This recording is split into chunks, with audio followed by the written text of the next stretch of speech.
Welcome in to Duval Daily, presented by GenJag.com. I'm Jordan DeLugo. Thanks for tuning in. Right now, we are talking Jaguars, Raiders in Jacksonville, Week 9 contest between two teams that have only won 2 games each on this season entering Week 9. Raiders at Jaguars, TIAA Bank Field, 1 p.m. on Sunday. We're going to talk about bold predictions right now. First, I'd like to remind you, hit me up on Twitter at Jordan DeLugo, Generation Jaguar, at Generation Jag. Let's get into these bold predictions here, shall we?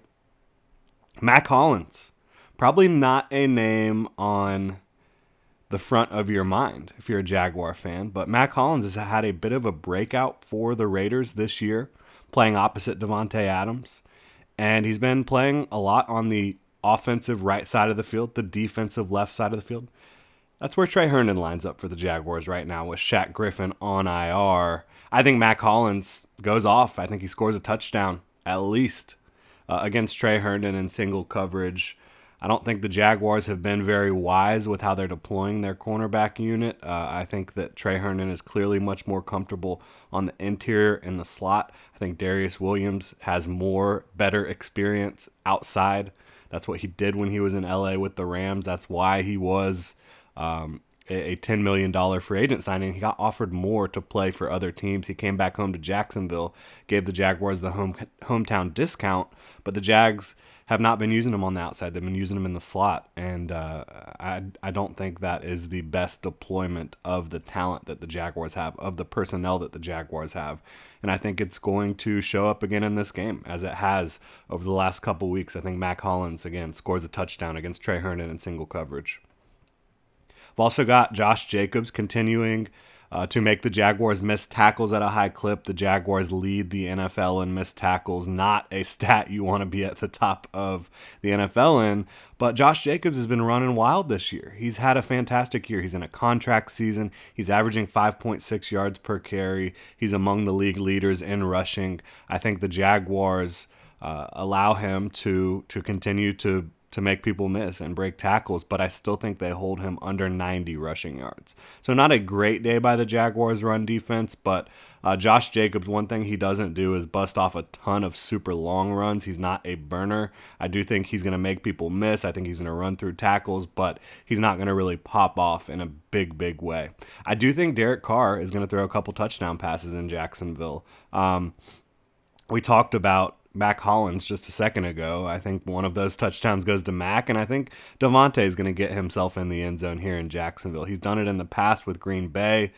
He is just the type of receiver that the Jaguars really struggle to deal with. I know that Tyson Campbell shut down Courtland Sutton last week.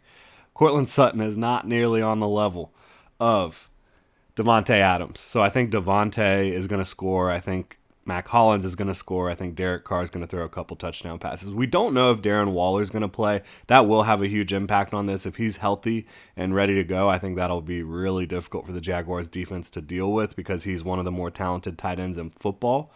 But he's been missing time with the hamstring injury, so we'll see how that plays out. He's currently sitting on my fantasy IR. So we'll see how it plays out with Darren Waller this weekend. Hasn't been pretty. Been a pretty big mistake for me in fantasy so far. But back to this game, back to the bold predictions. I think Trevor has an efficient day, gets back into the good graces and back on track. The Raiders' pass defense has been atrocious. They're 31st in DVOA against the pass. This is one of the worst pass defenses in football. You do have Max Crosby to worry about, obviously. Chandler Jones, he's there, but he has not been making a big impact as a big-time free agent signing for the Raiders this offseason. He just has not done what he's been paid to do. I think the Jaguars are able to throw the ball all over the yard a little bit here with Trevor Lawrence and have a good day, but I still have the Jaguars losing a close one, 27-24.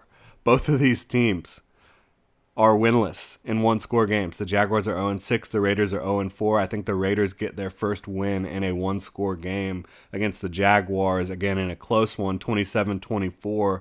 I think it's the typical script you see where the Jaguars play pretty well.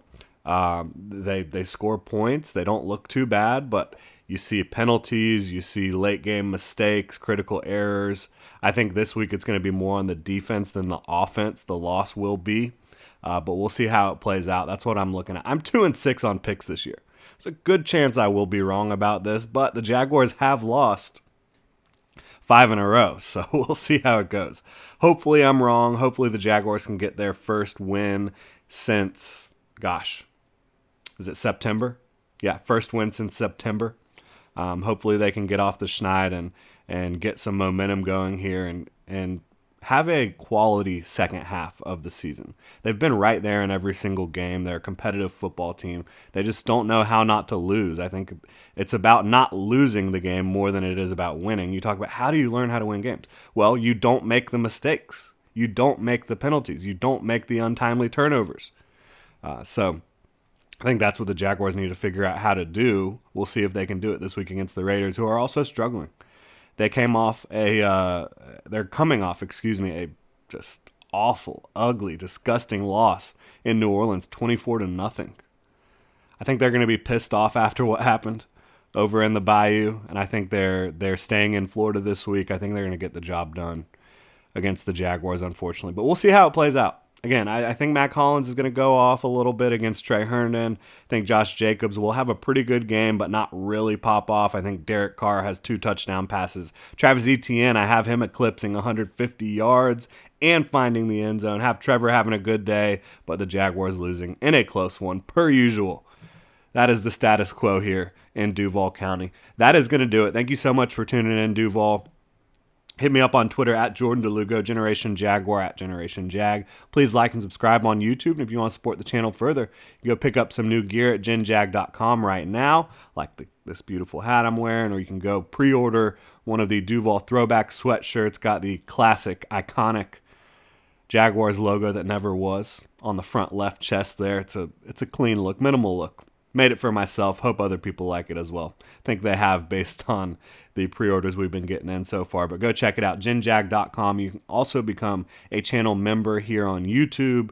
Get you discounts at genjag.com. Get you some other cool perks. Go check it out. Links in the description below. Have a great Saturday, Duval.